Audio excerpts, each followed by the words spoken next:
شروع اللہ کا نام لے کر جو بڑا مہربان نہایت رحم والا ہے۔ لوگو اپنے پروردگار سے ڈرو کہ قیامت کا زلزلہ ایک حادثہ عظیم ہے۔ اے مخاطب، جس دن تو اس کو دیکھے گا اس دن یہ حال ہوگا کہ تمام دودھ پلانے والی عورتیں اپنے بچوں کو بھول جائیں گی اور تمام حمل والیوں کے حمل گر پڑیں گے، اور لوگ تجھ کو مدہوش نظر آئیں گے، حالانکہ وہ مدہوش نہیں ہوں گے بلکہ عذاب دیکھ کر مدہوش ہو رہے ہوں گے۔ بے شک اللہ کا عذاب بڑا سخت ہے، اور بعض لوگ ایسے ہیں جو اللہ کی شان میں علم کے بغیر جھگڑتے اور ہر شیطان سرکش کی پیروی کرتے ہیں، جس کے بارے میں لکھ دیا گیا ہے کہ جو اسے دوست رکھے گا تو وہ اس کو گمراہ کر دے گا اور دوزخ کے عذاب کا رستہ دکھائے گا۔ لوگو،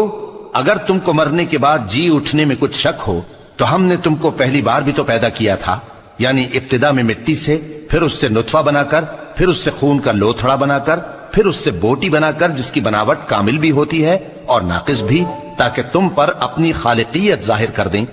اور ہم جس کو چاہتے ہیں ایک میعاد مقرر تک پیٹ میں ٹھہرائے رکھتے ہیں،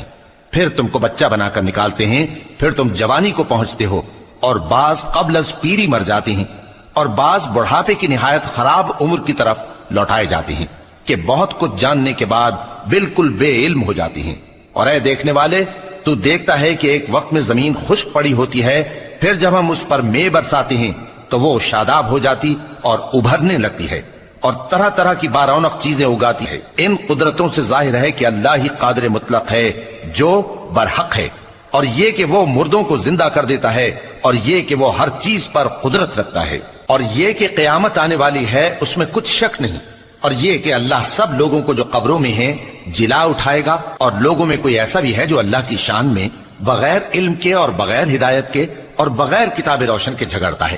اور تکبر سے گردن موڑ لیتا ہے تاکہ لوگوں کو اللہ کے رستے سے گمراہ کر دے۔